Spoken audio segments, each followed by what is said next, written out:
कि अब हमने कुछ और MCQs करने हैं। वो पहले MCQs क्या रही है तो वो आपके सामने है जी। What does the polar coordinate, ये क्या लिखा हुआ है, -5, π/4, यानी π/4 रिप्रेजेंट के π/4। देखिए ये यूनिट डिस्टेंस को ये डिस्टेंस को रिप्रेजेंट करता है कि इतना दूर वगैरह है। ठीक हो गया। यानी अगर आप देखें नेगेटिव भी इसके साथ है तो इसका मतलब है ये यूनिट ना नेगेटिव एक्स एक्सिस की होगी।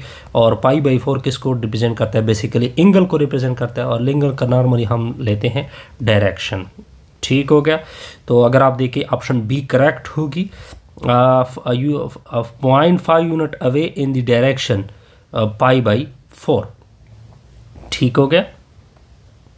ये इसका सिंपल सा आंसर है जी। ओके।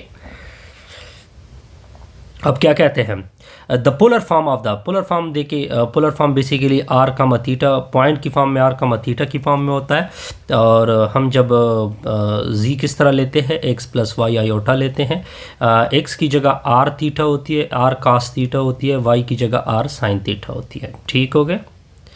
तो अगर मैं इसे r को कॉमन कर दूं, या अगर कॉमन ना करें क्योंकि इन लोगों ने कॉमन आयोटा भी साथ होगी, ठीक है, तो आप देख सकते हैं कि ऑप्शन नंबर बी क्या होगा, करेक्ट होगा। For the complex number what is the value of r। देखिए ये वैल्यू ऑफ x होती है, ये वैल्यू ऑफ y होती हैं। r किसकी इक्वल होता है, x² + y² under the root की इक्वल होता है। पॉइंट पुट कर दोगे, 1 का स्क्वायर + 3 अंडर रूट का स्क्वायर होगा। स्क्वायर अंडर रूट कैंसिल, तो 1 + 3 से 4 आएगा, 4 का क्या आएगा, 2 आएगा। तो ऑप्शन बी करेक्ट होगा। What is the principal argument. अब प्रिंसिपल आर्गूमेंट का मतलब होता है थीटा की वैल्यू। थीटा क्या होता है, टेंजेंट इनवर्स, वाई के नीचे एक्स होता है। वाई की वैल्यू ऊपर मैंने बताई थी, टेंजेंट इनवर्स होगा। तो वाई की वैल्यू √3 है, नीचे 1 होगा। √3 टेंजेंट इनवर्स √3 क्या होता है, 90 की इक्वल होता है।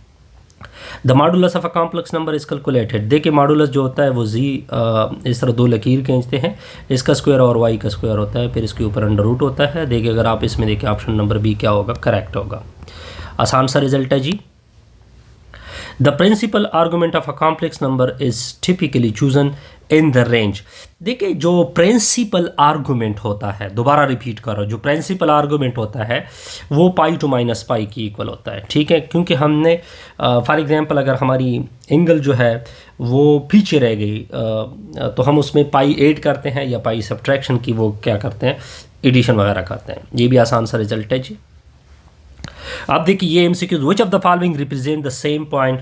देखिए आपको क्या गिवन है, -5 गिवन है, और दूसरा क्या गिवन है, π/4। π/4 मतलब -5 होगा, ये असल में 45 डिग्री होता है। ठीक है, डिग्री में कहते हैं कि ये किसके साथ इक्वल होता है। देखिए अगर आप देखें ये 5π, क्योंकि ये क्या है 5π, ये 5π/4 है। देखिए ये लेटेक्स वर्जन है इसकी, 5π/4, तो इसके साथ इक्वल होगा। ये कोई ओके, यहाँ तक क्लियर। आर्गूमेंट का फार्मूला मैंने बताया था, टेंजेंट इनवर्स b/a। इस फार्मूले के मुताबिक क्या होगा, b/a की इक्वल होगा। ठीक हो गया, तो बी ऑप्शन करेक्ट होगा। अब नेक्स्ट की तरफ देखते हैं जी।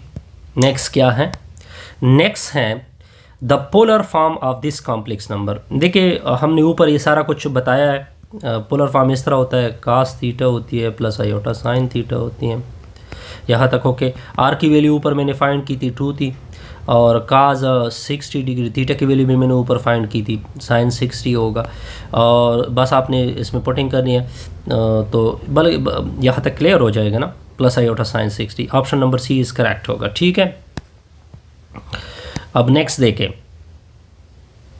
नेक्स्ट क्या है जी, the principal argument is defined. The principal argument is defined in angle represented the complex number, no. The smallest positive angle represented the complex number, no. The angle between the positive real axis and the line joining the point to the origin. ये correct option होगा। ठीक है, बहरहाल आपको theory से काफ़ी help मिलेगी अगर आप यूनिट 1 की थ्योरी देखें। इससे हमारी ये वीडियो क्या होगी,